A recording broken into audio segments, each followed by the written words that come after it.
Hi guys, so I'm just waiting to go into the doctor's, so I just thought I'd film this quick little video to let you know what's going to be coming within the next month on the channel. So I've got 4 videos edited, done and ready to go.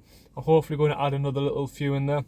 I've just been in the allotment, and I've just filmed a video that's going to be called roughly something like the number one mistake new allotment people make. That's obviously, it's going to be better than that. The number one mistake newbies make in the allotment might be a better title. But what's coming up? So my next 4 videos. So my next one is going to be another a day in the life of a gardener video, because that other one proved really popular.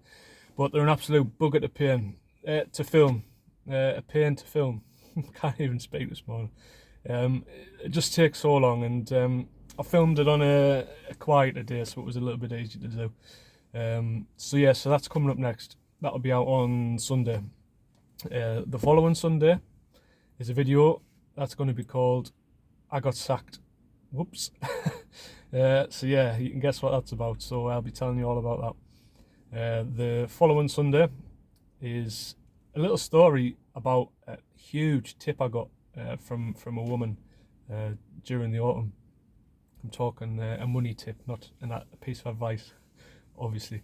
It was a massive tip, so keep watching. That's a good little story, that one. And the following Sunday is, let me think. Yes, it's another little story. So it's about a garden that it looks a bit crap, but it's not my fault. And I want to see what you guys think about that. So obviously, hopefully, you'll watch it, and you can let me know. Currently I'm filming things for next Christmas, believe it or not. I want to get a decent stock of Christmas videos out there, because I haven't really got any, and I feel like gardening can quite easily transcend into Christmas decorations and that kind of thing, so I'm on doing that at the moment. Anyway, hope that's remotely interesting, guys. If you're new, do check out the channel. Got loads of videos for you. My gardening business and the allotment. And yeah, hopefully I'll see you in the next one. Cheers, bye.